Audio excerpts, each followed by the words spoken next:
The early 1500s, that was a time for dreaming big. Ships from Europe sailed across huge oceans. They were looking for new lands and riches beyond anyone's wildest dreams. Spain was a really strong country back then, and they had these brave and sometimes pretty tough explorers called conquistadors. Their adventures took them to America, a land they didn't know. They were searching for gold, glory, and new lands for the Spanish king. These men faced dangers that were hard to believe.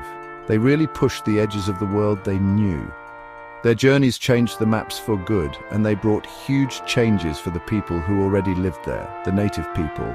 The legend of El Dorado was the big reason behind many of these expeditions. This city, which people said was full of treasures and covered in gold, really got the Europeans dreaming. Gonzalo Pizarro, he thought, El Dorado was somewhere east of a city called Quito. In 1540, he put together a huge expedition. It had hundreds of Spanish soldiers and thousands of local people to carry supplies. The path to El Dorado went right through the challenging Amazon rainforest. The Europeans knew very little about this huge area. Gonzalo Pizarro and his men were about to step into this massive, unknown world. The Amazon was like a giant green ocean, stretching for thousands of miles. Deep inside it, there were hidden dangers, things you couldn't see. The Amazon was so huge, it was almost too big for anyone to imagine. Francisco de Orellana was an experienced Spanish conqueror, born in Trujillo, Spain, around the year 1511. He went to the New World looking for luck and riches. He quickly became a big part of the Spanish conquests. Orellana was known for being brave and smart about how he did things. He had already made a name for himself over there. He was the one who started the city of Guayaquil and worked as the governor's helper. When Gonzalo Pizarro said he was going to search for El Dorado, Orellana was excited to join and even put in his own money. Pizarro made Orellana his second in command. This showed Pizarro really trusted Orellana and what he could do. Orellana's job was to help run the big and complicated expedition. He knew a lot about fighting in the jungle, and he knew a little bit of the local languages. These things were super helpful.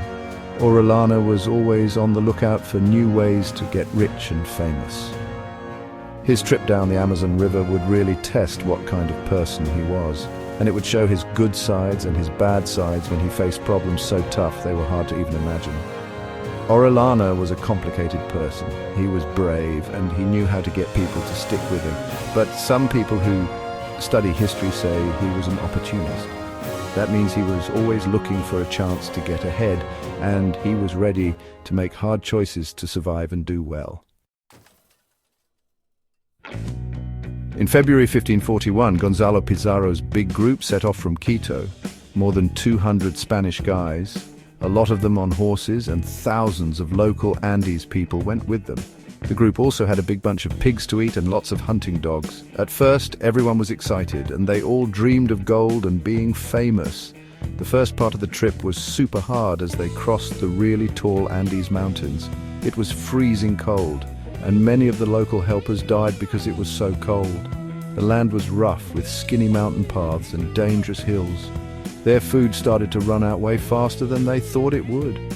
And when they went down into the rainforests, new problems popped up. Super hot weather, rain that wouldn't stop, and mean bugs. Weird sicknesses got both the Spanish guys and the local people. The thick jungle made it hard to find a clear path, and they were always hungry. Gap 2, S. By December 1541, Pizarro's group got to the Coca River deep in the jungle. They were super tired, hungry, and sad, and a lot of men had died. The dream of El Dorado turned into a bad dream. Pizarro knew they couldn't keep going like this, and they had to find food fast. They started to lose hope, and they needed a new plan to stay alive. Gonzalo Pizarro, facing starvation, ordered a small ship to be built named the San Pedro. Francisco de Orellana was chosen to lead a vital mission, to search for food ahead. He was put in charge of the San Pedro ship with about 60 men, including Gaspar de Carvajal, a Dominican friar. Orellana and his men set off down the Coca River on December 26, 1541. The Coca River's current was surprisingly fast, and it swept the San Pedro downstream much faster than they expected. In the first few days, they found few signs of villages or food sources. The riverbanks were lined with dense forests they couldn't enter. After several weeks, Orellana and his men faced a harsh reality. The river had grown much larger and the current was very strong. They realized it was impossible to return against the current. With supplies running low, Orellana made a fateful decision: to continue downstream. This decision sealed Pizarro's fate and began Orellana's epic journey into the unknown.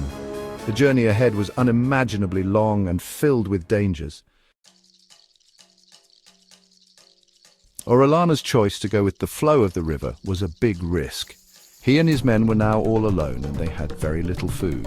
The river they were on, the Napo River, quickly flowed into the huge Amazon River. Its giant size was amazing, wider than any river they had ever seen before. Sometimes the river was so wide they couldn't even see the other side. A huge, endless stretch of water and jungle spread out before them. The men were filled with a mix of fear and wonder. They were the first people from Europe to ever see this giant river system. The Amazon rainforest felt like it was alive and breathing, full of strange animals and hidden dangers. Every turn in the river brought new and unknown things. The journey was really tough on their minds. The men were cut off from everything they knew, surrounded by a strange and unfamiliar land. Sickness spread, and many of them got fevers and other jungle illnesses. But still, they had to keep going. Their lives depended on staying strong and on Orellana leading them. As they traveled on, they began to understand just how huge the Amazon really was. Gaspar de Carvajal carefully wrote down everything they saw. He wrote the first story from a European about this amazing natural world. Staying alive became a daily struggle for Orellana and his men.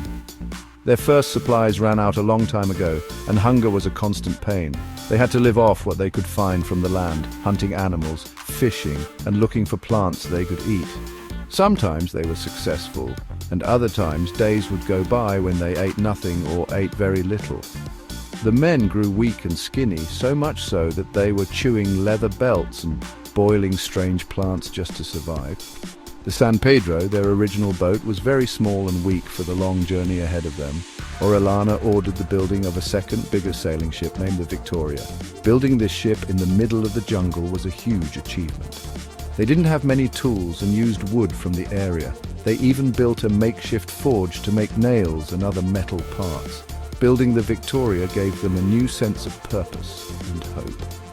Sailing on the huge river had constant challenges: strong currents, hidden sandbanks, and logs hidden under the water.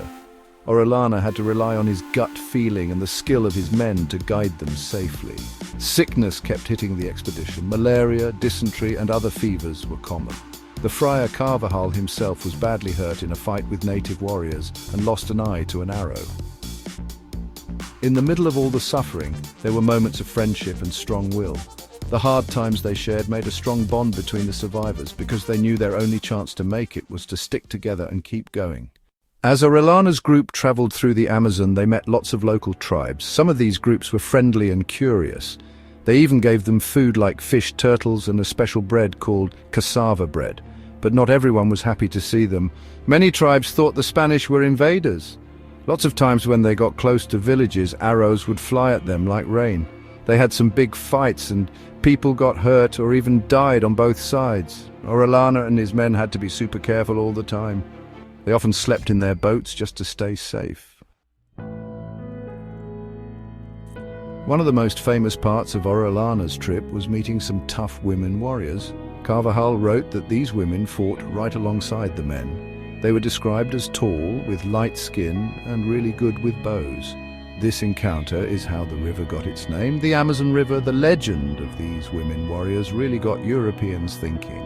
As they kept going east, the river got wider and wider. It got so wide, the river and ocean started to look like one. The water started to get a bit salty, a sign they were near the Atlantic Ocean.